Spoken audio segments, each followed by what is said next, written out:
The Nexus Military Academy had seen many species in its 300-year history.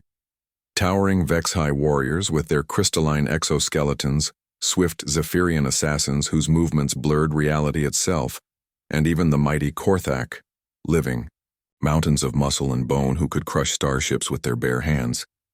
But never had the instructors witnessed anything quite like Cadet Elena Vasquez. She sat in the back corner of Combat Theory 401, a small human female who barely reached 5 feet in height.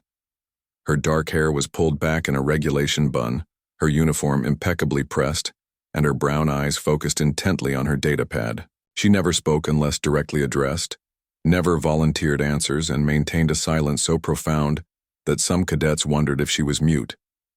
Commander Thekvor, a battle-scarred Vex-High veteran whose crystalline plates bore the marks of a dozen campaigns paced before the assembled cadets. His compound eyes swept the room, cataloging each student's posture, alertness, and potential. When his gaze fell upon Elena, something flickered in those multifaceted orbs, something that looked remarkably like wariness. "Today we discuss close-quarters combat scenarios," Thekvor announced, his voice resonating through the chamber like grinding stone. "Who can tell me the primary advantage of the Korthak fighting style?" Several hands shot up immediately. Cadet Zixthera, a Zephyrian whose limbs moved with liquid grace, practically vibrated with eagerness. Cadet Bromnak, a young Korthak whose frame already promised future gigantism, flexed his massive fists confidently. Thekvor's eyes never left Elena. Cadet Vasquez. The room fell silent. Elena looked up from her datapad, meeting the commander's gaze with steady composure. "Raw power and intimidation, sir. Korthak physiology allows for devastating strikes that can shatter most defensive positions. However, their size also creates exploitable blind spots and limits maneuverability in confined spaces." It was the longest sentence anyone had heard her speak in months. Bromnak snorted dismissively. Typical human. Always thinking they can overcome superior strength with cleverness. Elena's expression didn't change, but something shifted in the air. Commander Thekvor's plates began to emit a low, almost inaudible hum, a Vex-High stress response. "Perhaps," Thekvor said carefully, "Cadet Bromnak would like to demonstrate Korthak superiority in tomorrow's practical examination." The young Korthak's chest swelled with pride. "Gladly, Commander. I'll show these smaller species what real combat looks like." As the class filed out, Elena gathered her materials with methodical precision. She noticed how the other cadets gave her a wide berth, how their conversations died when she passed, how even the most aggressive species seemed to unconsciously step aside. She'd grown accustomed to it over the past year. What she hadn't expected was Commander Thekvor waiting in the corridor. "A word, Cadet Vasquez." Elena followed him to a private alcove. The Vex-High commander studied her for a long moment, his crystalline features unreadable. "The instructors have been discussing you," he said finally. "Sir, your psychological evaluations are unusual. Perfect marks in strategic thinking, combat analysis, and tactical planning. But your instructors note a concerning pattern. You watch everything. You catalog every weakness, every advantage, every possible variable. It's as if you're constantly preparing for war." Elena remained silent, her hands clasped behind her back.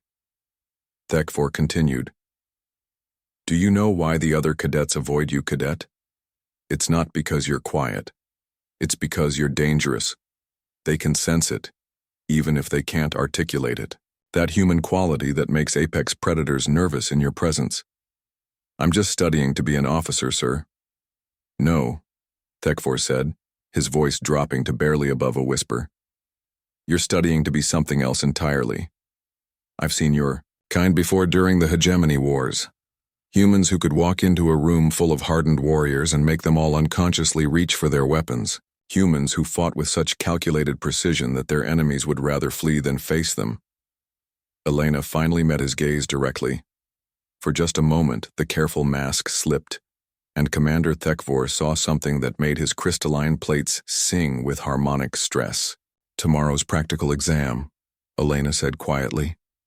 What are the parameters? Standard combat assessment. Multiple opponents, varied scenarios, limited equipment. Elena nodded once. Will there be medical staff on standby?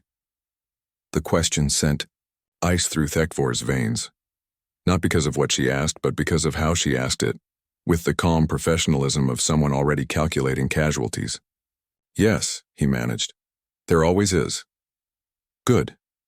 Elena gathered her materials. If there's nothing else, Commander, I should prepare for tomorrow. As she walked away, Thekfor realized why the Academy's most formidable instructors, beings who had faced down star-devouring entities and interdimensional horrors, spoke of Elena Vasquez in hushed, respectful tones. It wasn't her size or her species that commanded respect. It was the absolute certainty that when tomorrow came, when the combat assessment began, Cadet Bromnak and every other student in that arena would discover why evolution had crafted humanity not as the strongest species, not as the fastest, but as the most efficient killers the galaxy had ever seen. Elena Vasquez was quiet because she didn't need to make noise. She was the storm before it struck, deceptively calm, impossibly focused, and utterly inevitable. In the Academy's long history of training apex warriors, they had finally encountered something more dangerous than raw power or supernatural speed. A human who had learned to weaponize silence itself.